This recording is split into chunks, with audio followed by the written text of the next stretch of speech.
You've done all the heavy lifting to create a profitable business. Why do things still seem so hard? We're talking about that right now. Stay tuned. Hey, it's Alze Calhoun with Coveted Consultant, and this video series is focused on the opportunities that you have as a leader to create a best-in-class business.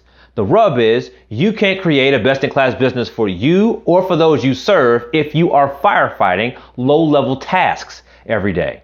This series is focused on how you can transition from chief firefighter into chief executive.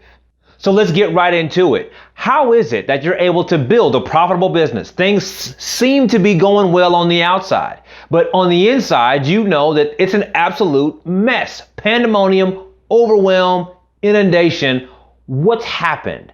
So to introduce this whole series, I want to start with these ideas. There are some myths that come pre-installed in some of our businesses, and those myths end up revealing themselves in some very uncomfortable ways. So let's highlight those so we know what we're dealing with and what we're solving for throughout the remainder of this series. The first major myth is that we believe that academic prowess equals leadership prowess. That just because you've got a high school degree, college degree, master's degree, PhD, you've been certified, bona fide, trained, you've been stamped of approval, you've gone through all that gauntlet of academic study.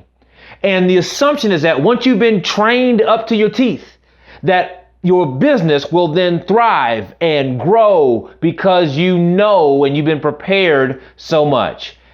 And the ugly truth is, that's just not true. It's a myth.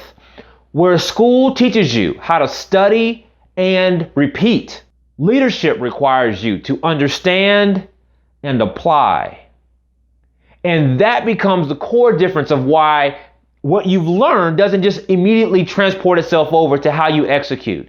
Does that mean that all of your education is bad? No, absolutely not. Have you been prepared in some way? Totally. Are you prepared for business? Totally.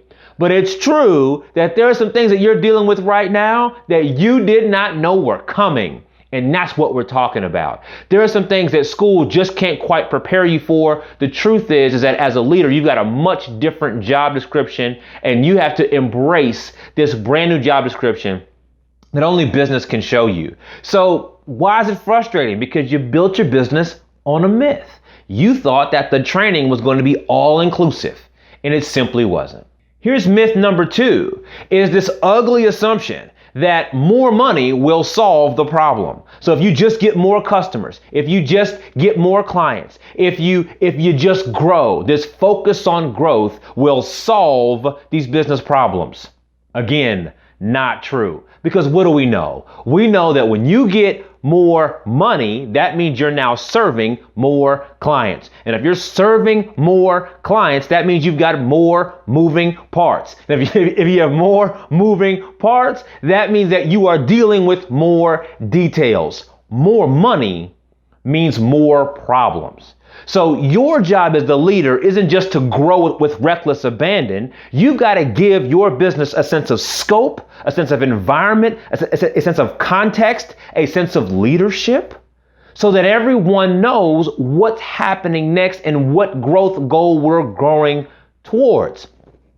A lack of clarity on that means that the business grows in any direction it thinks appropriate. And there's your frustration, right? So how did you get here? Because unfortunately, your business was built on this myth that growth solves all problems. Myth number 3 is that victory goes to the business that works the hardest. Now, is hard work important? Absolutely. Is hard work mandatory? Absolutely. But your job as a leader is to help the business work smart. Your job is to help the business figure out which customer segments are the most profitable, to figure out how to break up tasks, to figure out what bets are best for the long haul. Those are your big questions. Your job is to help the company think in a smart way through those kinds of challenges. However, if your personal mantra is, I work hard to solve all problems, then your company takes on the exact same mantra. We work hard to solve all problems. And eventually, exhaustion sets in and you lose all of your efficiency.